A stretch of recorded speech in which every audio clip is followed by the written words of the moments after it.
भारत के अलग अलग हिस्सों में लोकसभा चुनाव का शोर है, लेकिन इस बीच सोशल मीडिया के अलग अलग मंचों से देश के बाकी हिस्सों में लद्दाख के लोगों की आवाज धीरे धीरे गूंज रही है।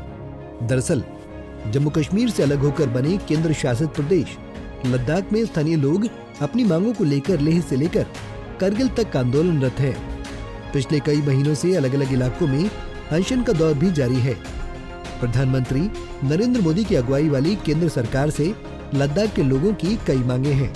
यहाँ आपको ये जानकर हैरानी होगी कि इस लद्दाख की लड़ाई में शुरू से ही मैग्सेसे अवार्ड विनर, इंजीनियर, सामाजिक कार्यकर्ता और शिक्षा सुधारक सोनम वांगचुक भी बढ़ चढ़कर हिस्सा ले रहे हैं। मालूम हो कि सोनम वांगचुक से ही प्रेरित होकर फिल्म 3 इडियट बनाई गई थी, लेकिन आज वो पिछले कई दिनों से कड़कड़ाती ठंड में लद्दाख के लोगों के साथ आमरण अनशन पर बैठे हैं। लद्दाख में इस समय रात में तापमान 0 से 10 डिग्री सेल्सियस नीचे तक पहुंच जा रहा है। इसके बावजूद अनशन करने वाले लोगों की संख्या लगातार बढ़ रही है।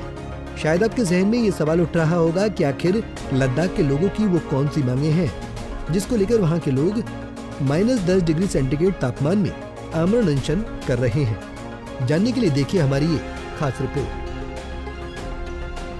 पीएम नरेंद्र मोदी की अगुवाई वाली केंद्र सरकार से लद्दाख के लोगों की कई मांगे हैं। जम्मू कश्मीर से अलग होकर बने केंद्र शासित प्रदेश लद्दाख में स्थानीय लोग अपनी मांगों को लेकर लेह से लेकर कारगिल तक आंदोलनरत हैं।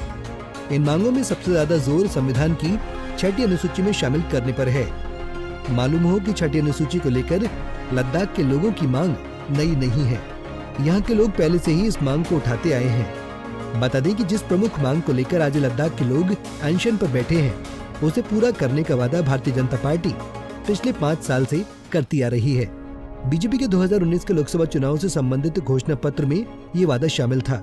वहीं आम चुनाव 2019 के साथ ही 2020 में हुए लेह हिल काउंसिल चुनाव के दौरान भी बीजेपी ने लद्दाख को 6ठी अनुसूची में शामिल करने का वादा किया था। उस वक्त बीजेपी के घोषणा पत्र में इस वादे को प्राथमिकता में रखा गया था।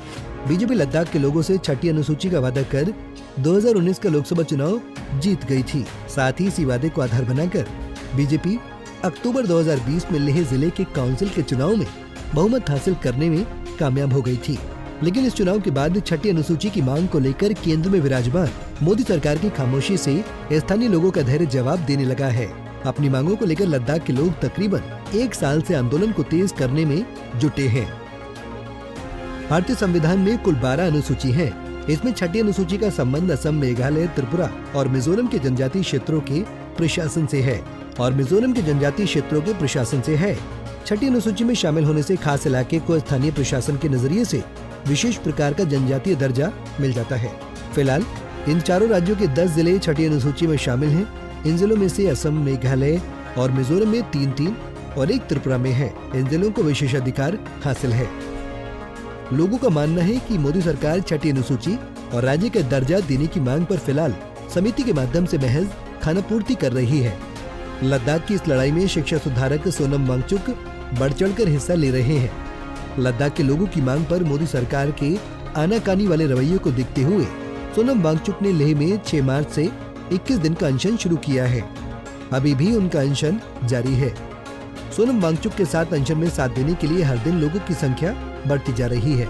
लद्दाख के लोग मोदी सरकार से सिर्फ यही मांग कर रहे हैं कि वो अपने ही वादे को पूरा कर दे। सोनम वांगचुक भी बार बार इस बात को दोहरा रहे हैं। अब देखना ये होगा कि मोदी सरकार कब लद्दाख के लोगों की आवाज को सुनती है और अपने किए हुए वादों को पूरा करती है।